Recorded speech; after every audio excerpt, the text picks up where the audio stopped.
Ils m'ont demandé à moi d'être le donneur. Ils t'ont demandé quoi? Ils m'ont demandé d'être le donneur. C'est pas étonnant, je suis leur meilleur ami quand même. C'est pas simplement un geste amical. C'est quasiment incestueux, t'es comme un frère pour eux. T'exagères. Mais enfin, non! Tu te rends compte qu'on ça va être malsain pour ce gamin quand il va grandir? Et pour les nôtres? Tu veux leur dire quoi aux nôtres? On est tout le temps ensemble. On part en vacances ensemble, on dîne ensemble tous les 2 jours, c'est... Mais c'est pas anodin, ça brouille tout. T'as pas accepté, moi. Cédric et Lola étaient mes meilleurs amis depuis plus de 15 ans. On avait fait nos études d'informatique ensemble, on est restés très proches. Je voyais pas où était le problème, mais ma femme en voyait un.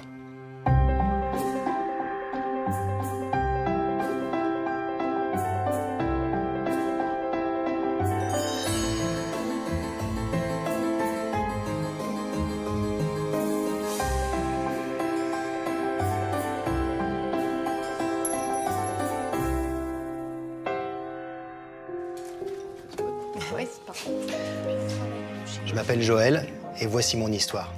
J'ai rencontré Cédric et Lola à la fac. À l'époque, ils étaient amoureux, le temps passe et ils s'aiment toujours. De mon côté, j'ai épousé Stéphanie. On a 2 beaux enfants et on est très heureux. Cédric et Lola ont du mal à avoir un bébé. Mais là, les choses semblaient bien s'enclencher. C'est quand même bien beau, mais bon. Aïe! Qu'est-ce qu'il y a? Ça va pas? Je sais pas. Ça va mieux, oui, c'est passé. Vous inquiétez pas. Tu viens de passer le cap des 3 mois, logiquement, il y a moins de risque de fausse couche. Allez, viens t'asseoir au salon. T'es peut-être resté trop longtemps debout, ça peut déclencher des contractions. Elle angoisse. Tu m'étonnes, elle arrête pas de dire qu'elle la sent mal, cette grossesse. Après une fausse couche, c'est normal d'appréhender. Mais ça va aller. Sincèrement, j'espère. Franchement, ça a été tellement dur. Attendre si longtemps qu'elle soit enceinte. Attendre ce bébé et puis choisir un prénom, décorer sa chambre. Putain, elle perd comme ça sans raison d'un coup, putain. Écoute, vous attendez un petit garçon, tous les médecins disent que ça se passe bien, concentre-toi là-dessus. Ouais. Ça n'a rien à voir avec la petite fille que vous auriez dû avoir. C'est une nouvelle histoire. T'as certainement raison. Bien sûr que j'ai raison. Bon, allez, à table. Il n'y a rien de pire que de voir ses meilleurs amis souffrir. Je leur souhaitais de tout mon cœur d'avoir le beau bébé qu'ils méritaient. Malheureusement, quelques semaines plus tard, Lola perdait son enfant. Je suis sûr que la prochaine fois sera la bonne.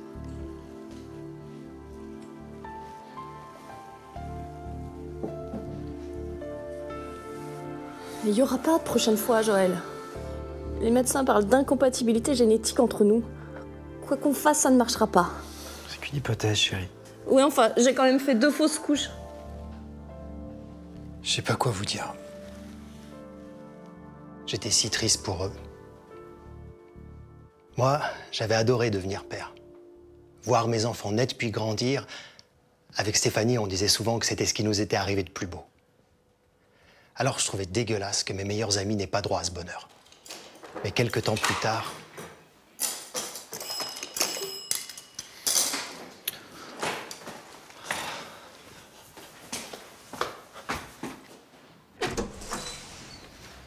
Oh!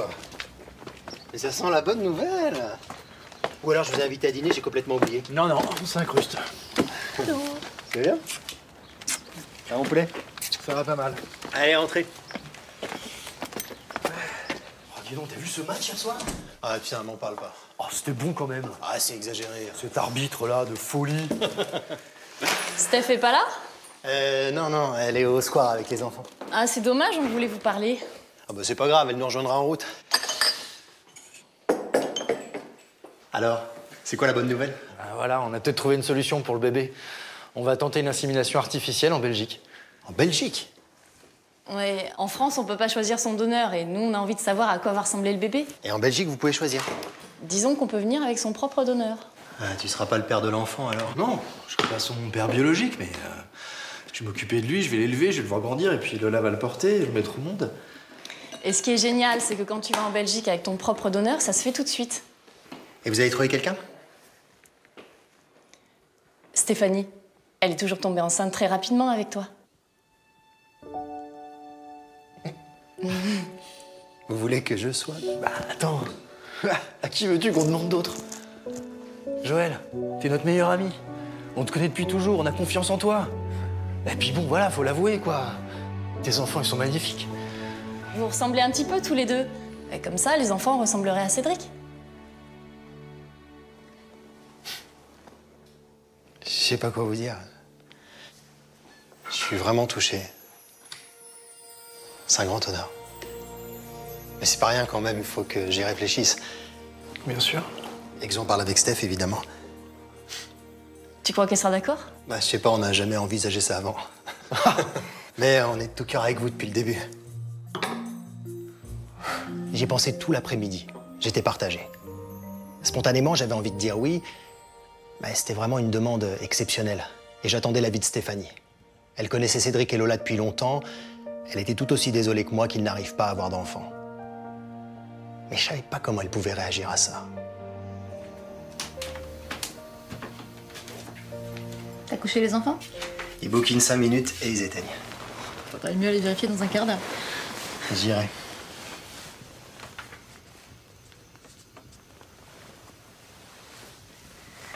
Cédric et Lola sont passés nous voir cet après-midi. Ils ont pris une grande décision. Ils vont adopter? Non. Lola va se faire inséminer. Ils cherchent un donneur. Ah bon? Bon, bah, tant mieux. J'espère pour eux que ça marchera et qu'ils trouveront vite quelqu'un. En fait, ils m'ont demandé à moi d'être le donneur. Ils t'ont demandé quoi? Ils m'ont demandé d'être le donneur. C'est pas étonnant, je suis leur meilleur ami quand même. C'est pas simplement un geste amical. C'est quasiment incestueux, t'es comme un frère pour eux. T'exagères. Mais enfin non! Et tu te rends compte comme ça va être malsain pour ce gamin quand il va grandir? Et pour les nôtres? Tu vas leur dire quoi aux nôtres? On est tout le temps ensemble. On part en vacances ensemble, on dîne ensemble tous les 2 jours, c'est... Mais c'est pas anodin, ça brouille tout. T'as pas accepté au moins? Mais non. Je voulais t'en parler. Mais tu peux pas accepter. Qu'est-ce qu'ils ont dans la tête? C'est pas vrai.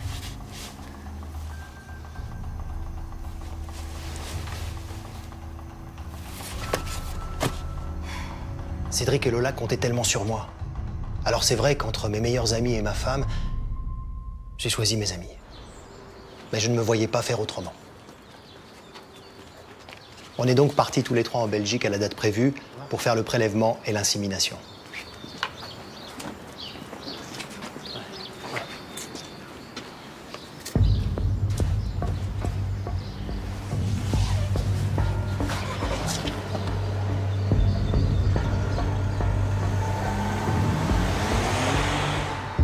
Il n'y avait plus qu'à attendre.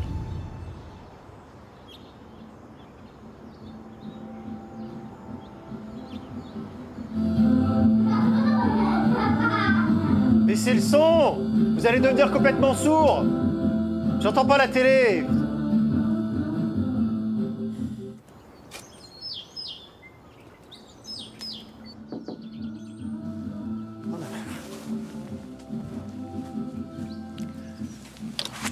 Salut.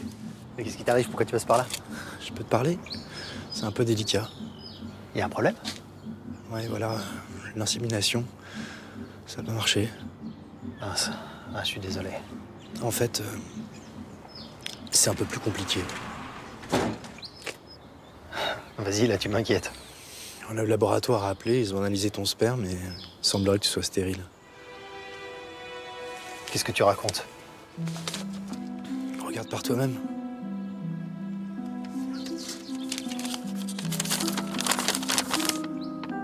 Avec Lola, on n'y a pas cru non plus, mais le laboratoire est formel. Je suis père de 2 enfants, c'est forcément une erreur. Ils ont refait les tests plusieurs fois. Ils ont forcément confondu les échantillons.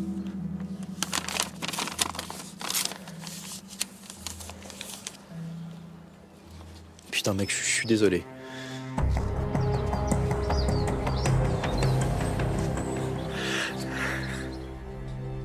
Évidemment, je suis allé faire les analyses dans la foulée. Il fallait que je lève le doute. J'ai fait les tests de mon côté. Les résultats sont sans appel. Je suis stérile de naissance.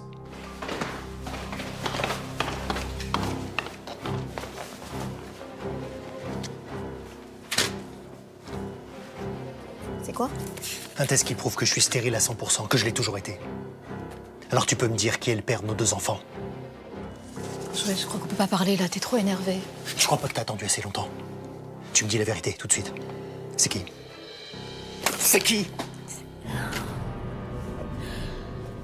Mon prof de gym de l'époque, Jean-Marc. On a juste couché ensemble quelques fois. Quelquefois. T'es tombée enceinte à 2 reprises en 3 ans. Si tu voulais des enfants avec lui, t'avais qu'à me quitter. Et je voulais pas d'enfants avec lui, je voulais des enfants avec toi, c'est tout. Pourquoi t'as fait ça?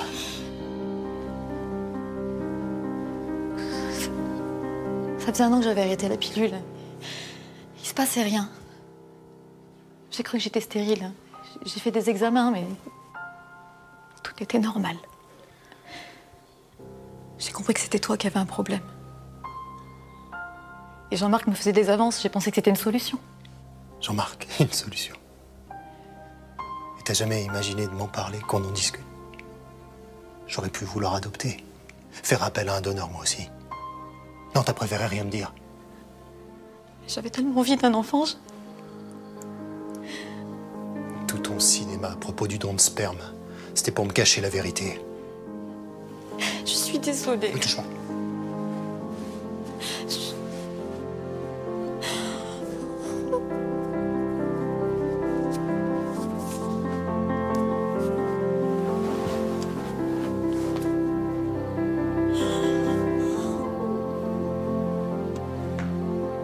J'étais sous le choc. Je le suis encore un peu. Je comprends pas pourquoi elle m'en a pas parlé. Pour l'instant, on vit séparés. J'ai la garde des enfants 1 semaine sur 2. Quoi qu'il arrive, il reste mes enfants.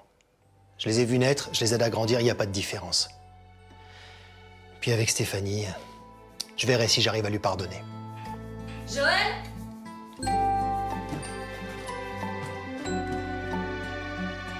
La bonne nouvelle, c'est que Lola est enceinte et qu'elle accouche dans 2 mois.